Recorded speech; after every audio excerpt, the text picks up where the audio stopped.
Good morning, everyone. Thank you for joining us here at Startup Nation Central. I want to thank Daniel Altman for setting the stage for all this webinar, together with our partners here, which we're going to meet in a minute. Let's start, and we'll start with a video.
Thank you again for joining. My name is Alon Turkaspa. I'm the sector lead for climate and agri-food tech at Startup Nation Central.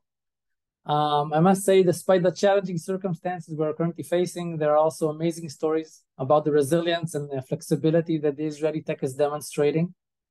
And this event is key in both highlighting it and helping to build on it. Today's event is also hosted in collaboration with the Latvian Trade Office, as well as our friends from Ignite the Spark.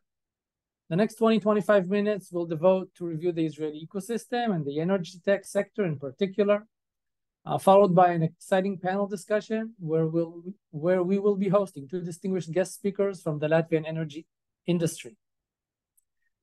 First of all, I'm happy to pass the microphone to our partner, Irina Rubinchik, head of the Latvian Development and Investment Agency, representative office in Israel, for her opening remarks. Irina, thank you again for your wonderful partnership. Thank you very much.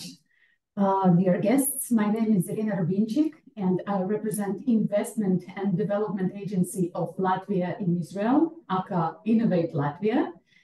This office aims to foster joint projects and consortia between Latvia and Israel. And thank you very much, Startup Nation Central, for organizing this event. For Latvia, nature is the biggest value. 52% of the territory of Latvia is covered in forests. It is literally a green country.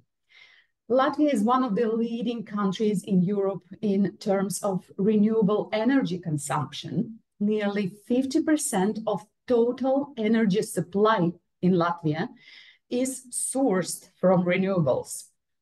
In 2022, when Russia has attacked Ukraine, Latvia has made the decision not to buy the Russian gas anymore. So we have simply blocked the Russian gas pipe and quickly diverted to the LNG deliveries via sea. Today, we are partnering with Estonia in a huge offshore wind turbine project.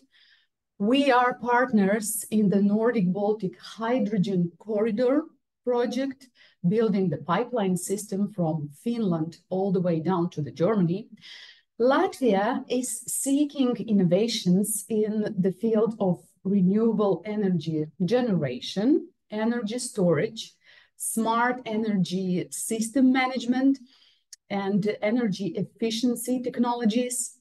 Latvian major infrastructure companies are open for piloting, testing, co-development of such innovations.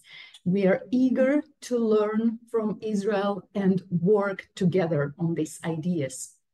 So, dear startup founders, entrepreneurs, and investors, I invite you to come and test ideas for the European energy market through Latvia. And my invitation includes a wide range of EU financial support instruments. It is not only Horizon program, which is well known here in Israel for our Israeli partners, but also LIFE, European Regional Development Fund, Nordic Investment Bank, NEFCO, Norwegian grants. These instruments are not necessarily available for Israeli companies today, but please talk to me. We will disseminate the contact list in the end of the meeting. And now I guess I'm passing the mic back to Startup Nation Central. Thank you very much, Irina. I'd like to take the following 10 minutes to provide our Latvian guest a snapshot of the Israeli ecosystem, its resilience, and some of the exciting opportunities it presents. Let me bring up my presentation. Bear with me for just a second.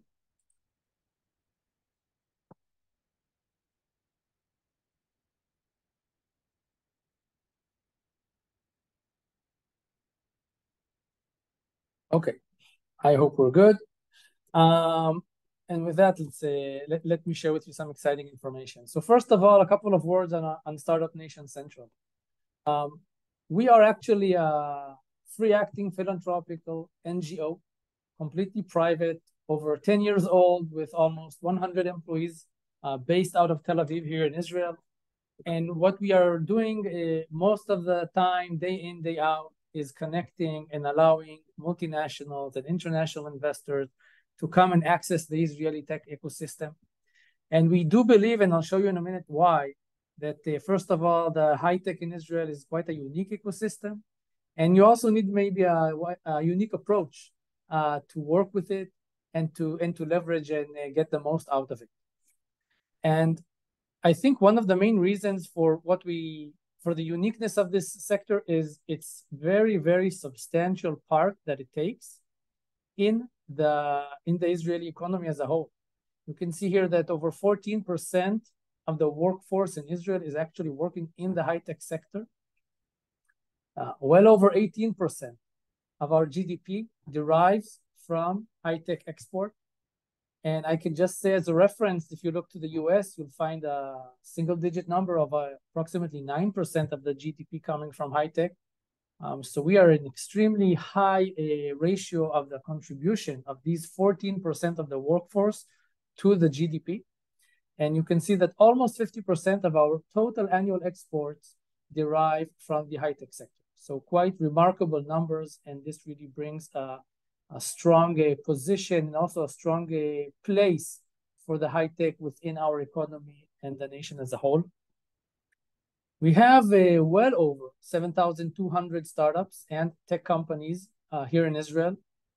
And not only is that number on absolute values per capita the largest number in the world of number of startups per capita, I think what's more important to emphasize is not only that we have 7,200 startups representing also bright entrepreneurs and innovators, but the reason we have these is because the whole of the ecosystem that surrounds them and supports them. And you can see some of the stats on that on the bottom part of the slide. So we have 171 accelerators, for example, and 37 incubators, and you can see 17 technology transfer offices, et cetera, et cetera. All these different vehicles and organizations here in Israel, their sole purpose is to support, help, push forward this very striving startup scene here in Israel. So these are extremely high numbers compared to the total population here that is well under 10 million people as a whole. And I remind you, only 14% work within the high-tech sector of in Israel.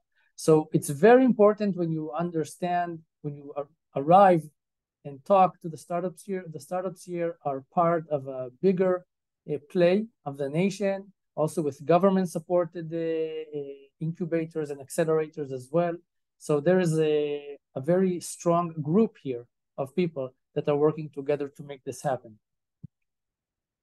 That, of course, attracted over the years almost 450 multinationals to innovate, to set up shop, to bring and build R&D centers here in Israel. And you can see just a small part of the very large and known multinationals that are working here in Israel. This has a huge benefit to the ecosystem. Firstly, many of the people that work here in these multinationals eventually decide to part ways and go and build their own startup, and they bring to that startup corporate experience, global experience. So this has a huge contribution to the ecosystem. Furthermore, these multinationals are active here, and they partner with the startups. They allow startups to test and to beta test their products. So this is once again another a strong example of the confidence that big multinationals and global companies have in the ecosystem here in Israel. So you see also how strongly this has the strong trend of multinationals, like viral promoting each other and bringing each other here. And eventually we have pretty much the biggest and the top names and brands here in Israel today already active.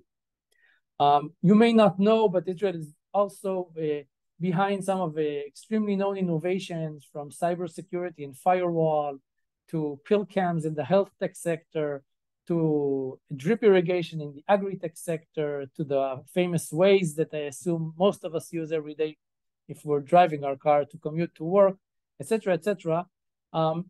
We have a big innovations that some remained as independent companies, some eventually were acquired by larger corporations. But a lot of the technology we use today has derived, of course, from this startup ecosystem. I do want to show you that from a very macro financial performance, we are performing like the US, like global trends. However, you can see our spike up to 2021, and later on the decline after. It's a higher spike, it's a stronger spike when we increased our performance and our funding levels here in Israel. And due to that, also the decline was a bit stronger, of course. So you can see 2021 was really a remarkable year all around the world, but also in Israel, almost $30 billion of private funding going into this sector. Although you see these drops in recent 2022 and 2023, and although the tragic circumstances since the war started on October 7, still here in Q4, the Israeli tech is not stopping and continuing to deliver. Just in Q4, the Israeli tech has raised $1.5 billion. You can see some of the names here. You can see the largest investments of over $250 million, and 20 investments, for example, investment rounds in health tech, and 18 investment rounds in cybersecurity. But definitely Q4 has not, nothing has stopped from a funding perspective, and the high-tech sector is still kicking very strong. I do want to show a small example of how the multinationals are also showing their confidence in Israel. First of all, only lately in December, Intel decided to invest almost $25 billion in a new chip factory in Israel. NVIDIA, actually before schedule, has started running the Israelis' first supercomputer.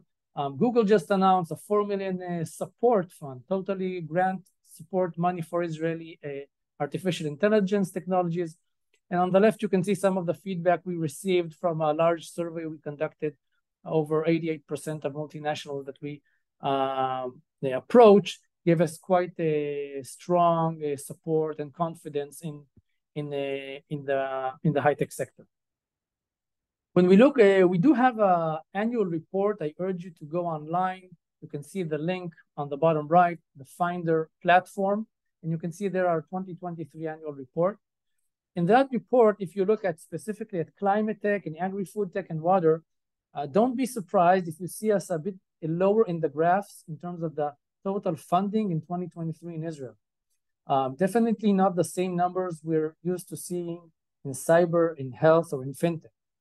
However, although these numbers are relatively low, considering other sectors we have here in the high-tech, these two sectors of climate and agri-food, although low funding, are quite unique in the number of companies that they have. In the activeness of private funding, you see the number of rounds within these sectors. You see that there are also relatively a very large number of companies. And in addition, not only a large number of startups, but new startups. You can't see these here, but in terms of new startups picking up in the last 2 years, climate tech has taken actually the first spot in terms of pace in which new companies are being set up here in Israel. So although a bit of a low funding in total, very, very active sectors, only continuing to grow strong.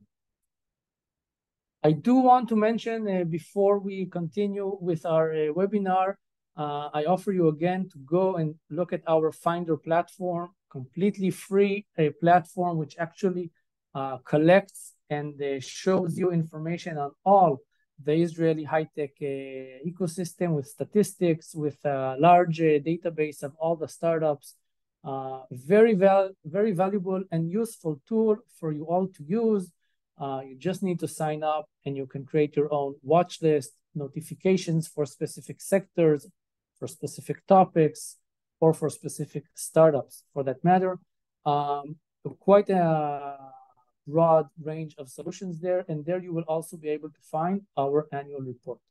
So I definitely suggest you hop on later and check the Finder platform. So thank you first of all for listening, and I hope I convinced you that there is a lot more to see here in Israel. And with that, let's continue with our webinar. It's time to move to the expert panel. For now, we have representatives from leading Israeli companies and esteemed Latvian experts. Cody, co-founder of Ignite the Spark, is going to moderate this discussion. Cody, all yours. Thank you, Alon, so much. Again, welcome everyone. My name is Cody Valles-Norton. I'm the co-founder of Ignite the Spark. Don't worry, stick around after the panel. You'll hear from Sean. Sean's going to be giving us a nice overview of the Israeli energy tech ecosystem. But just maybe a quick background before Sean goes in. Ignite the Spark is Israel's energy tech innovation community. We work with all stakeholders, from academics, investors, multinational corporates, of course, startups, entrepreneurs, and we work with great partners like Startup Nation Central. So thank you for having us as part of this event, as well as our partner, our Latvian partner for the Latvian Office for Innovation and Technology in Israel. So this panel, we have about 25 minutes, so we'll hop right into it. We have both esteemed guests from Latvia and Israel. So first, I'd like to introduce our Latvian partners. I want to introduce Aleksandrs Parfinovičs, co-founder of Naco Technologies. Then we'll follow up with Aivars Sarafkovs, renewable energy export for Hydrogen Europe. Then we have our Israeli panelists. We have Rotem Arad. He is head of business development, director of business development for H2 Pro. And then finally, least but not least, Bracha Chalav. She is co-founder of Gravity Climate Fund. Welcome, everyone. Thank you so much for joining us. And so let's just hop right into it. I'd love to start with our Israeli side. As this is about technology resilience, especially in global crisis, I'd love to hear from our two Israeli representatives on the panel. And we'll start maybe with Bracha. And please, this question's for both you. From an Israeli perspective and what's happening in your organizations with the current situation in Israel, what are some of the challenges that you see and have right now within your organizations that might have impacted the operations of today and your plans for the future? And then how has that also maybe created new opportunities when you have to switch up your planning and what you've had to do to adapt and be resilient? Hi, everyone. So I'm Bracha Chalav. I'm the co-founder and managing partner of Gravity Climate Fund, which is an expert-led early-stage investment firm that is was just recently established. I need to tell you a bit about my background so you get the context of my answer here. So I was the chief scientist in the Ministry of Energy. I spent 9 years at the ministry. I also had some regulatory roles as the natural gas authority in Israel, and then later as the public representative at the Israeli Electricity Authority. So with that, I've partnered with Tzafir Yoeli, who was the co-founder of Enlight Renewable Energies, which is the largest independent power producer here in Israel and also in Europe and in the US from renewable energies, of course. And together we bring something that is pretty unique to the ecosystem here in Israel of investors, which is this very deep background within the energy sector, both from science, regulation, business, and finance. So all of this together is something that is really vital to grow the right energy unicorns and climate tech unicorns in the Israeli ecosystem. So within the very wide spectrum of climate tech technologies, we've decided to focus on 3 verticals where we think that the highest potential of the Israeli ecosystem lies.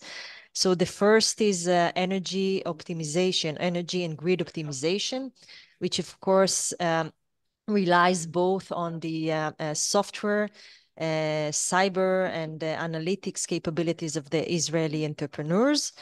And the other one is the one that deals with novel chemicals, novel materials and chemical processes, which also has a very historical background here in Israel, where the chemical industry was very strong at the time.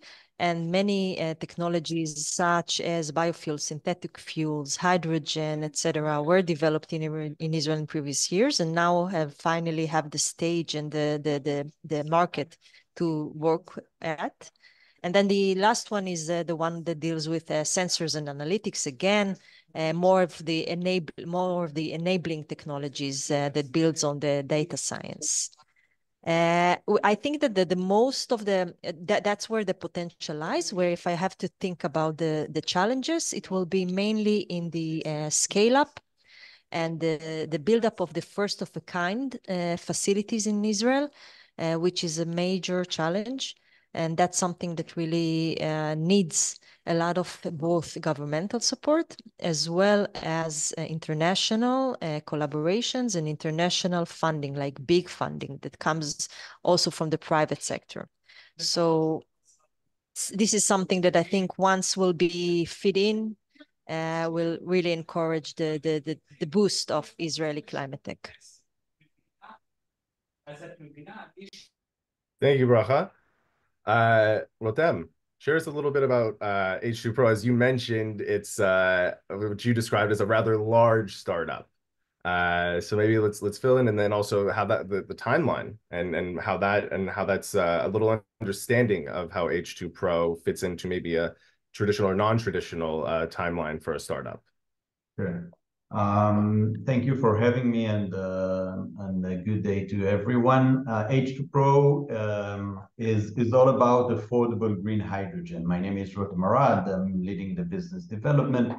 And what we are trying to do in H2 Pro is actually to look into electrolyzer, which is kind of an old technology, rather non-efficient and rather costly today. The non-efficiency of electrolyzer that produce green hydrogen is in the range of 60 to 70% efficiency, which is a very low efficiency. And also they are very costly. They are their main cost is actually coming from the cost of materials. So iridium, platinum, and so on, other PGM, rare metals. So we are looking into that. The innovation, H2 Pro is an innovation coming from university. We opened the company 5 years ago, and the innovation is about decoupling the process. So we do hydrogen and oxygen and so on and so forth per cell. So the system itself is a continuous electrolyzer, but per cell we are splitting the hydrogen and oxygen. By doing so, we are managing to create a much higher efficiency and a much lower cost.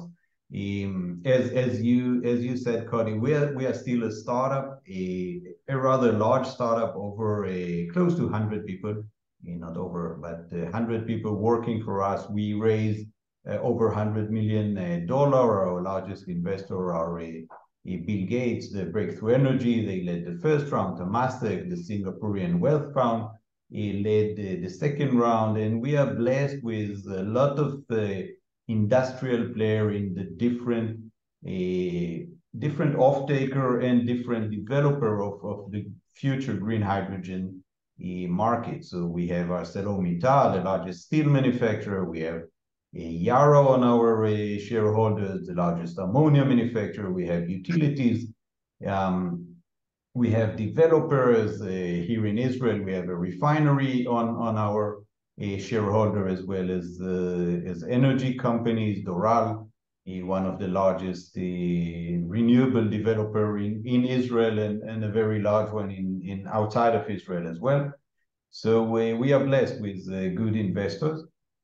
Our journey is still we still have time for the first of a kind, as Bracha mentioned, and I agree with her. This is definitely one of the challenge for Israeli startup. Not only the first of a kind, not only the proof of concept, but the challenge is that those projects are very expensive. They are very large. They need a lot of electricity, a lot of development, and yeah, I mean, doing that in Israel without partners, it's a challenge. You need international partner because you can only have first of a kind one time. Because of because it's first, and also because it's very expensive. So you need to make sure it's available for demonstration, and it's bankable, and you can scale it up on a later stage. Maybe a few words tackling your question. So about what is happening in the Israeli ecosystem right now. So from our story, we are almost 4 months into this situation, into this war. The first 2 weeks was challenging. People were working mainly from home. We are based in the center in Caesarea, to those of you who know where it is, in the center of the country, so no direct effect on the company, but people were really working from home. Some close to 25% of our team was actually called for a reserve for military service. So the first weeks was challenging. Obviously, we had to come up with an emergency plan. So just as an example, as a technological company, both our CTO, VP R&D, and many of our team leaders were on duty. So people had to take different position, to improvise, and I mean, looking at where we are today, I can tell you that we did not had a significant delay in our timeline due to this situation. Today, most of the team is back at the office. We still have very few people under military service, under reserve corps. But all in all, I think we got over this situation, and we are still pushing forward. Timeline. So our first pilot is planned for next year in Israel, a small pilot, 400 kilowatt, together with Ministry of Energy, together with Doral, to those of you who know them, in Bazan, here in the southern part of the country. And we are looking for partner for 26, 27 to demonstrate a much larger POC, a much larger pilot outside of Israel. Thank you, Rotem.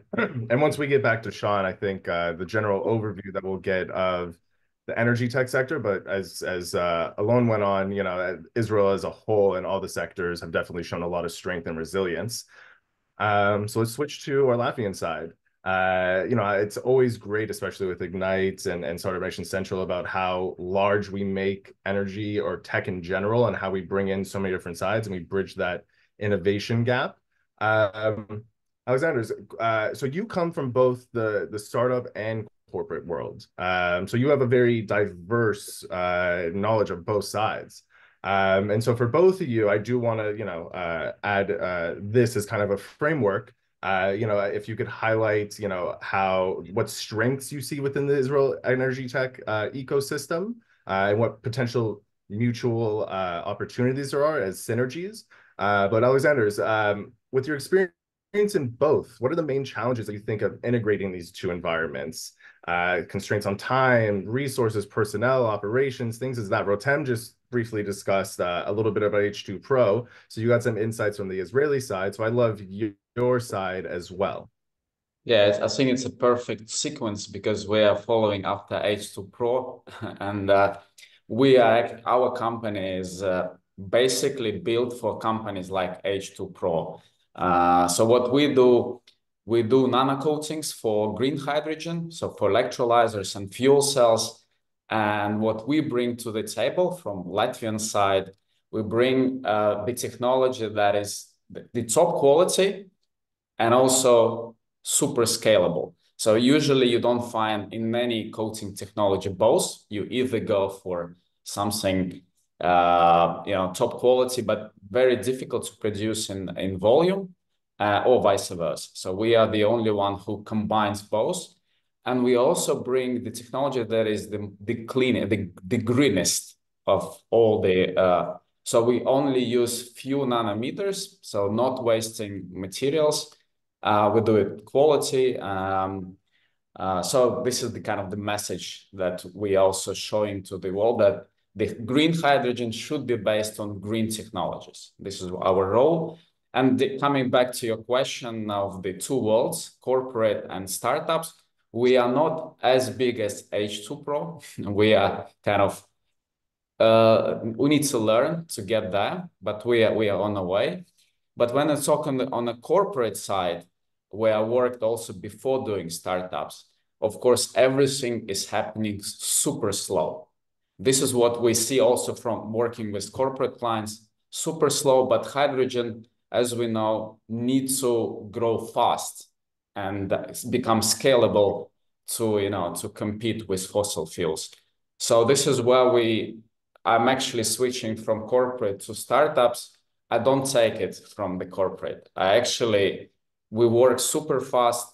In 3 years of operations, we already build the production of components, so we can actually produce up to 500,000 already now in Latvia, and we are looking similar to H Pro to expand outside of Latvia. Latvia is too small to stay here and to produce more.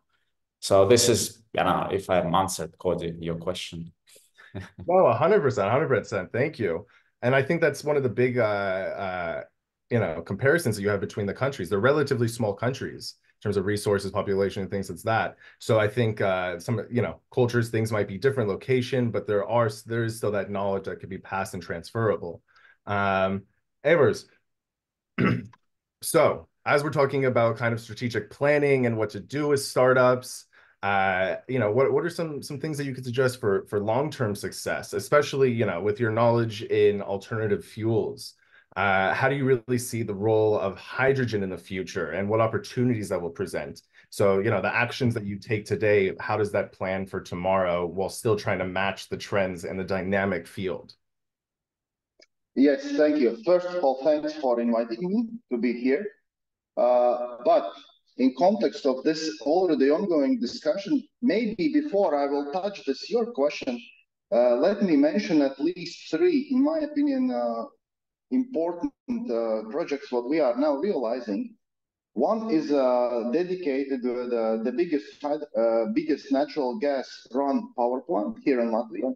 We are together with state-owned energy company Latnergo developing the carbonization platform. So to speak, 900 megawatts, we need to find a solution how to decarbonize it. And all this includes even hydrogen turbines, hydrogen as a part of acquisition. That's like one project. Second project is airport consortium. We are part of Baltic Sea region airports who are now preparing the ground for hydrogen in 2 roles, aviation fuel and ground services, energy supply for ground services. Third is waste management facilities and hydrogen as an enabler for circular economy. It sounds a bit weird, different directions, but the point is hydrogen today is not always the solution. It's just unlocker of the solution.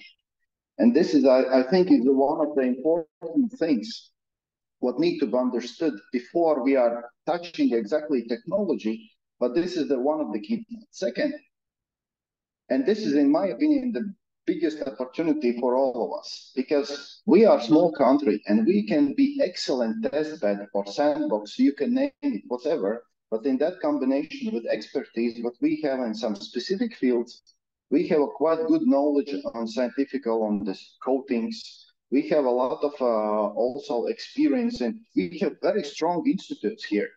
And based on that experience, we can combine the forces to find use cases, but more dedicated or focused on some really applications, what can make sense also on scale. Because Rotem excellently highlighted that the scale is the key answer. Therefore, we need all of those steps from R&D on the table, based on trial on the field, and then scalability. And that would be, in my opinion, the best takeaway, that we can expect that our agency can continue work with Israel to really strengthen this collaboration network, that we can proceed with the trials in different applications, share the experience, and then make it really viable for market. Because basically for hydrogen, hydrogen is breaking the rules of today. Energy system cannot look like it was before crisis.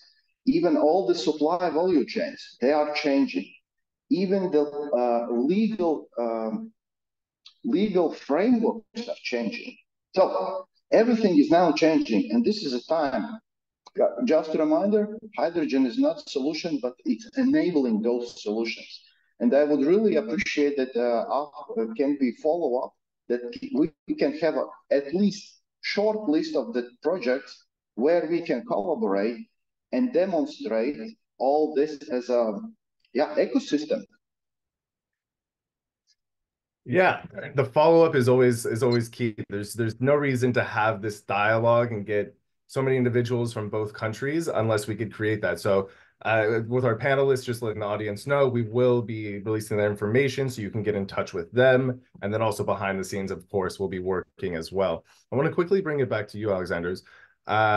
You've had an exit before, and you have that experience and what that's like, okay? And then we have so many, I'd like to also know what you see as in the micro view, like other than hydrogen or within hydrogen. What are some of the decarbonization trends? And and I know this is a multi-parted question, so we'll try and keep our time because we're running out, and I want to give everyone a chance to get back in. You started production as well, so how and the nano coating. So then, how can Israeli companies get involved as well? So yeah, from the previous experience of the startup, I learned that we need to be super focused to be successful. So that's why this time we started straight away selecting the focus, and it was green hydrogen, because with the coatings you can do many things, but we believe the biggest impact with the coatings that we are making can be done in green hydrogen. That's the key, like kind of learning from the previous one, focus. And the way we work with our clients is basically we start always with tests. Just if we have the customer who knows what he wants, then we have a tool to produce this in a flash, in a coating. If the customer still is looking for something better, then we can suggest what kind of new materials or new structures can be used to improve the performance. And we work with all kind of electrolyzers, starting with alkaline and finishing with solid oxides. So we're actually the only coating company that works with all technologies in green hydrogen. That's the uniqueness of us. Thank you. Quickly, Eivør, so question. Where do you really see technology resilience in hydrogen specifically? And then when do you see the collaboration, and how do you see the collaboration between the two countries and knowledge of in Latvia, Europe, Israel? How do you see this? Because at the end of the day, this is a global crisis, not beyond any conflict or anything like that, in terms of fighting climate change and meeting carbon neutral goals. Then there will be quite a long list, first of all. But maybe just one sample, and this is Israel, what I hear from you guys, you have a quite strong experience and traditions of startups as itself. You have a chemical industry and manufacturing as itself. Latvia, historically, yes, we had some industries, but we need to be honest. Those big industries are not here anymore. Yes, we have still something. Therefore, I see that we can be a part of this acquisition because, especially in hydrogen case, let's be honest, there are two key technologies, electrolyzers and fuel cells. In both cases, membrane is the key component, but it's, I would say, 1/3 of the costs, maybe a bit less. The rest of the things is local value chain, assembling, and all the industry, what grows around it. Therefore, those key components as enablers can help whole industries grow up in both countries. Because you can have a more like a industrialization, but we can be the good sandbox for it, with helping unlock the value chains around it. That would be, in my opinion, the best, because as you mentioned, technology resilience, and this is also what is happening.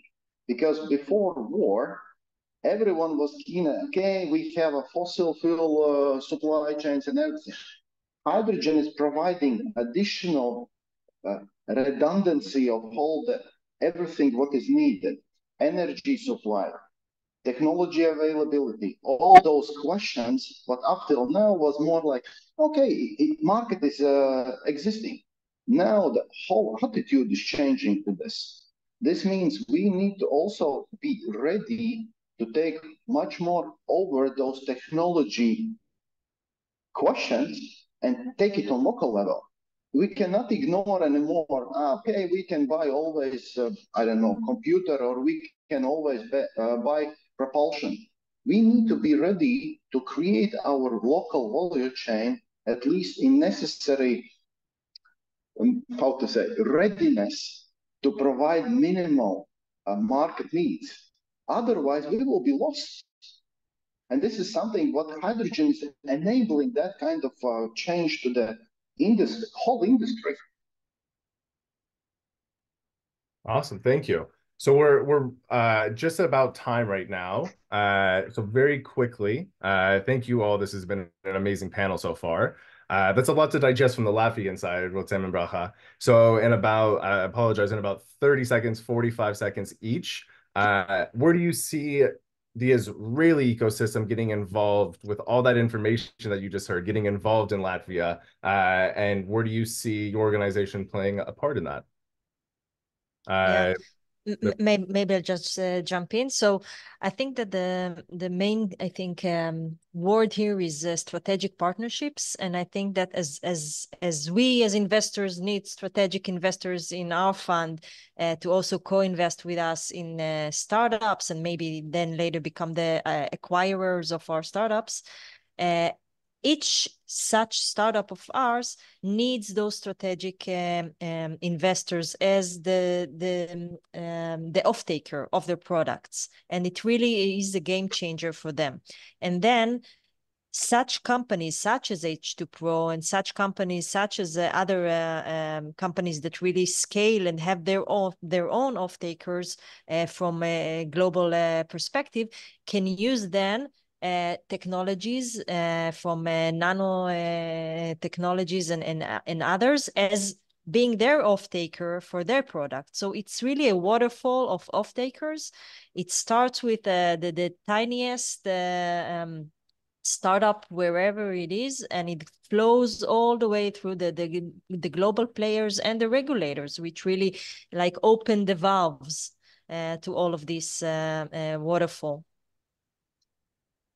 So very quickly from my end, 2 points. So Everest, thank you for reminding me the membrane, because I forgot to mention H2Pro is membraneless. So we have a saving there, quite a significant saving. And jumping on what you said, Alexander, I'm going to add another F, not the one you have in mind, guys. On top of focus, I think flexibility is the second F I want to mention here. And I think that both nations are very flexible in mind, and this brings a lot of possibility for cooperation. The flexibility coming up as a startup, you have to be flexible, you have to be focused. This is absolutely true, but you must be flexible as well. And I think both sides have this flexibility to find places to cooperate together. Thank you so much, Rotem. Again, thank you to all four of our panelists. Remember, get in touch with them. We'll be sending out the information, and let's get this connected between Latvia and Israel. Alon, back to you. Yeah, thank you all. Thank you. Thank you, Cody, and to all our panelists. Fascinating. Rotem from H2 Pro mentioned how resilient the startup is and how no matter what they deliver. Let's check and see if Sean is the same in this case and if he sorted out his audio problems. Hey everyone, can you hear me now? There you go. Perfect. Perfect. All right, so even though we don't have a lot of time and the plan does not always go as planned, we already know that feeling, especially from the startup ecosystem and those kind of days, also remind us that can come from all directions. And for those that are less familiar with what Ignite the Spark, just a quick lens explanation. Startup Nation Central shows an extremely great video. Before, I'll try to explain it in two pictures. So whether you entrepreneurs, investors, student, anyone getting into the new industry, whether each industry can be as part of the tech ecosystem or ecosystem in general, you start to understand it's a bit a challenge, especially when you try to do it by yourself, and then you start to get to know who is the players around. Then you get to see where Ignite the Spark get into this stage. You wear the jetpack, get to see the ecosystem in terms of energy very quickly from entrepreneurs, startups, all the corporation investors. Basically, that's one umbrella that covers it all. Ignite the Spark has a really clear vision to create the next energy tech ventures entrepreneurs while still being the vibrant hub for the ecosystem for the last 5-8 years almost. It founded in 2019 by Cody Norton and Nesha Lipman, and today it's an umbrella for more than 5,000 individuals in the ecosystems. Our three main pillars are academia, women energy, and internationals, govern and supporting the industry forward to bring Israel ecosystem energy to the forefront globally. The most important part you need to focus on is the double up of the amount of the startups since the inception, even with the corona, and even those all the challenges during the last 4.5 years. I'll try to get deeper right now for what has been changed recently. Since the last 3 months, we're all facing new challenges. So Rotem mentioned it before, the few days, a few weeks were pretty shocking for everybody recruiting. We didn't know how it's going to look like and how long it's going to look like. In Ignite the Spark, we try to find a new initiative to support, and I think each one of the people in Israel try to find a way to hone his efforts to support this kind of changes.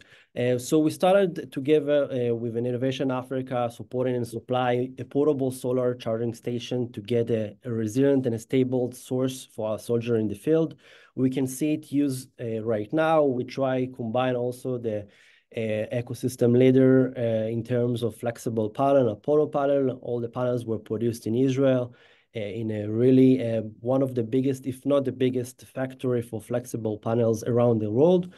More than 300 those kind of units has been supplied. Besides that, we try to support the evacuees with tutorial to get activities in terms of energy to make it a very kind of an exit from all the times that has been going through each one of those kits.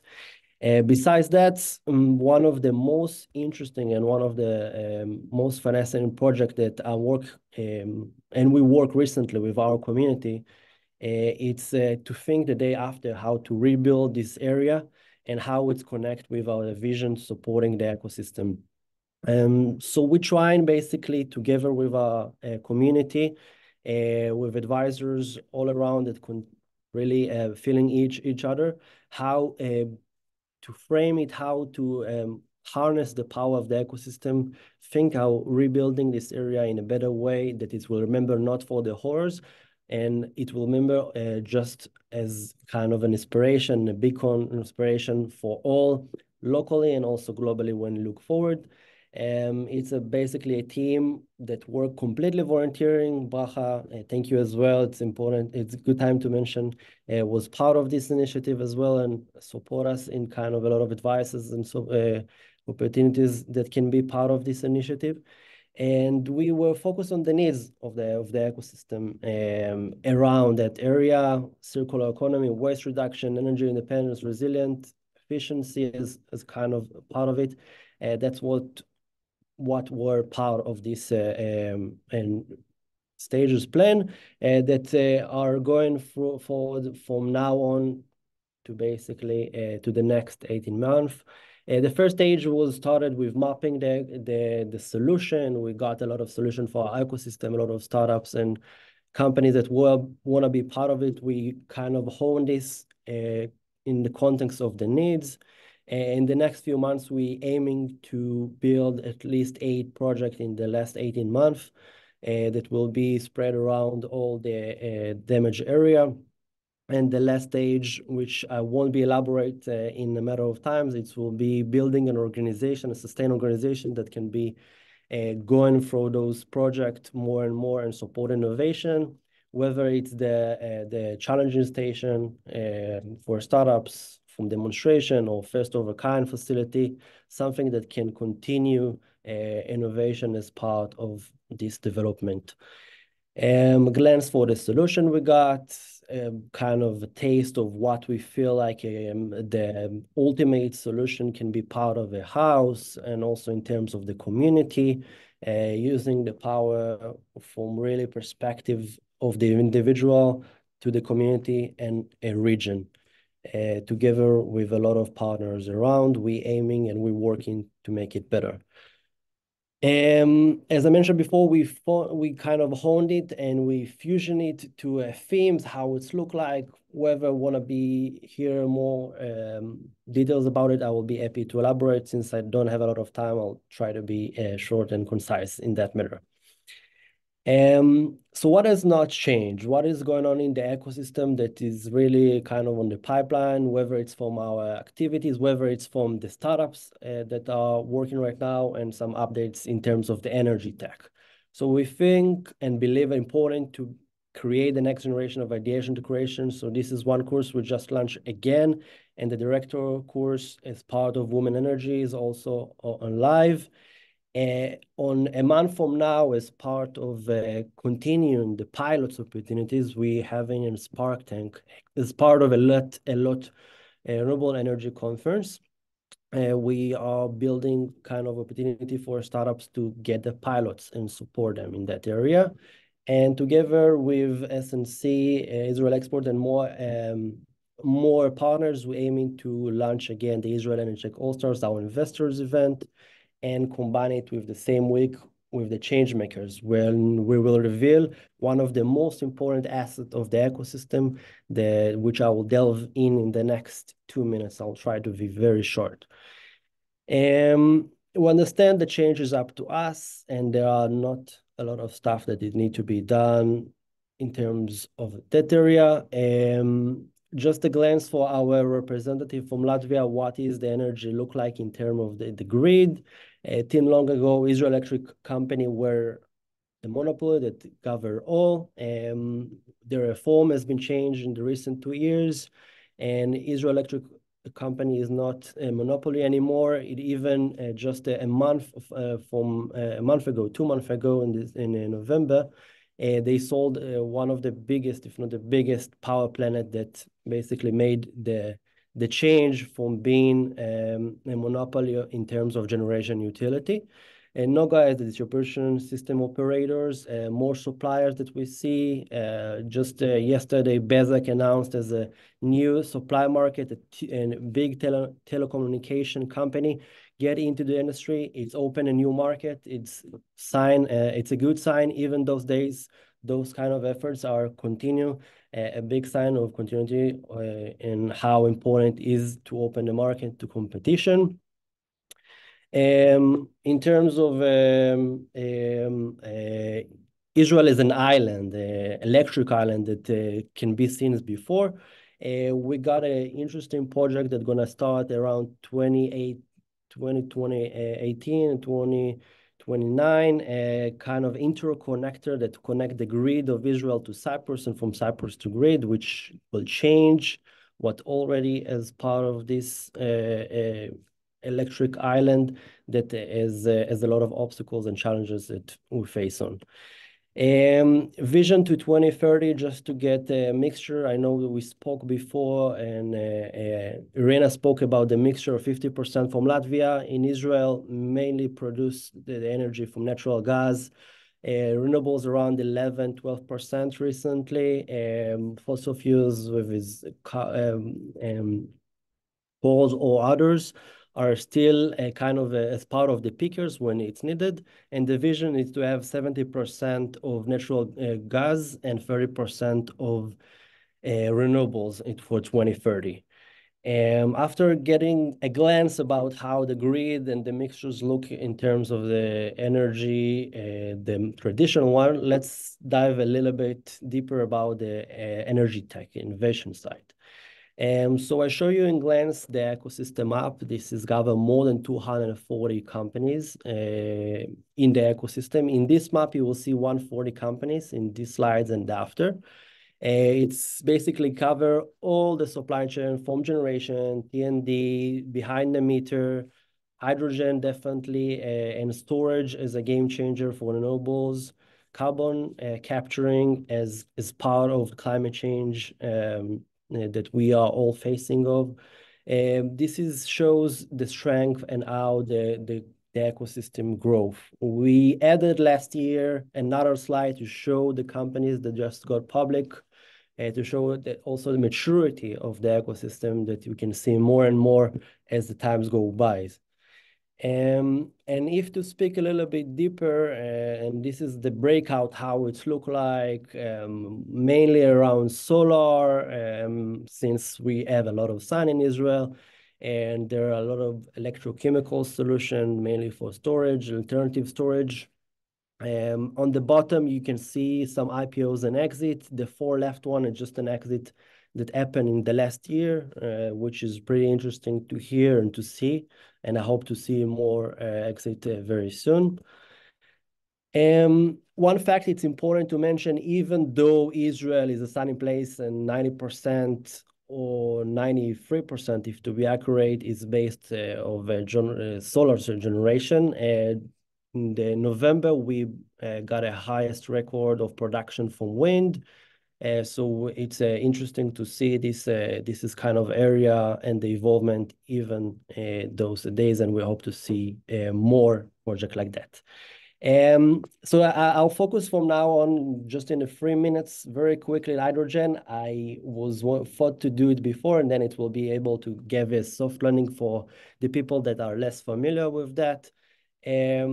So I want to really relate with Alvarez what he said, that hydrogen is an enabler, and we saw the map as from generation, transportation. There's a lot of use case that can be part with the hydrogen domain.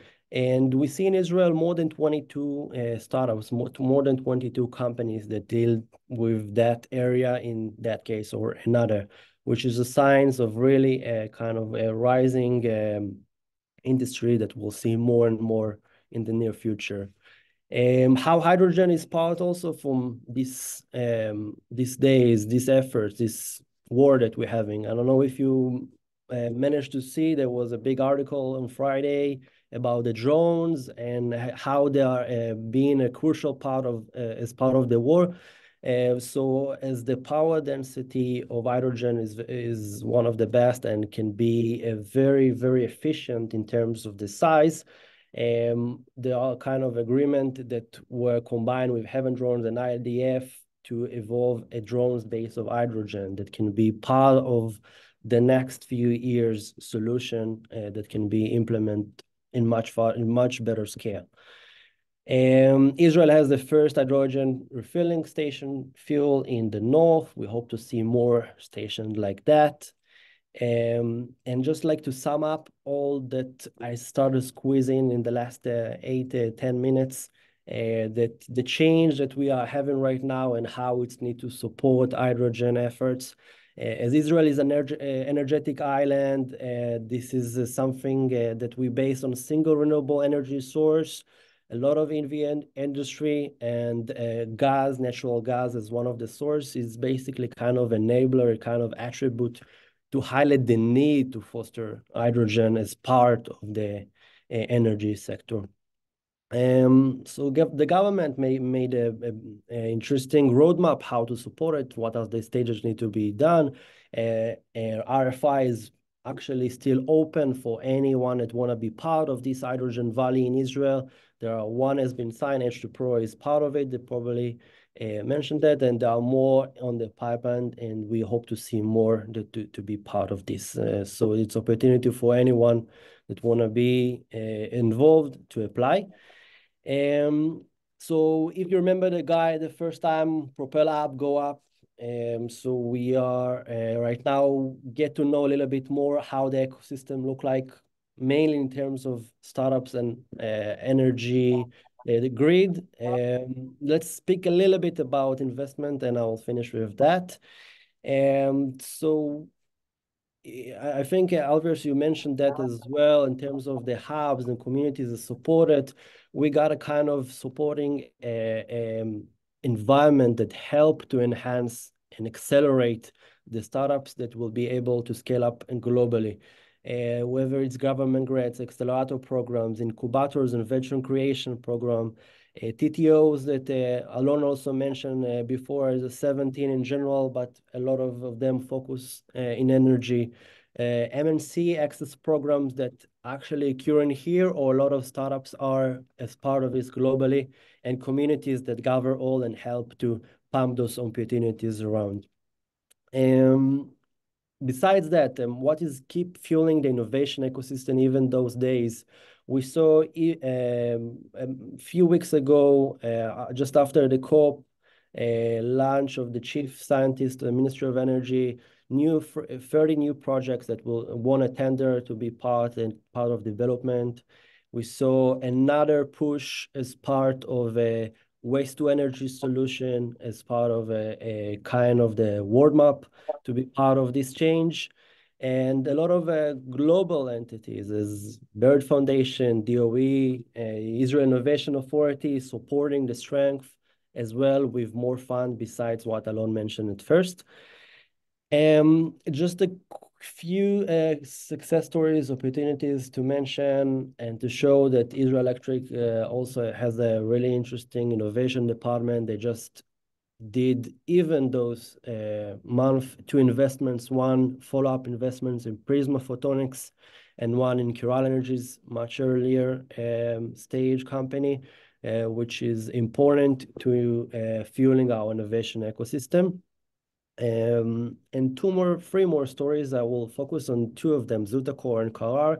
There are 2 companies based in Sderot, which besides of a lot of their employees were recruited to the army again, and they were literally faced into the damage area. It's kind of it really was close to the damage area, a lot of attacks. There are a lot of articles that the RPGs has showed as in the camera civilians, but despite the attack, they got raised opportunity, they got a new strategic partnership globally, and this is a great sign to show and emphasize how important and how Israel energy still delivers no matter what. Thank you very much for listening. I hope you enjoyed. I will be happy to continue with each one of you the conversation. And I want to thank also Startup Nation Central and all the panelists and Latvian for their time and the opportunity, and for all of you that join us. Thank you very much, Sean. Always a pleasure listening to you. Our time is up for today. We've been a bit late, a bit 10 minutes after the time, but I again want to thank you all for joining us today. We will be sending out some more information following up on what we just discussed. Everyone, have a great day. Thanks again for our Latvian viewers and guests. Looking forward for many more exciting partnerships. Thanks you again, everyone.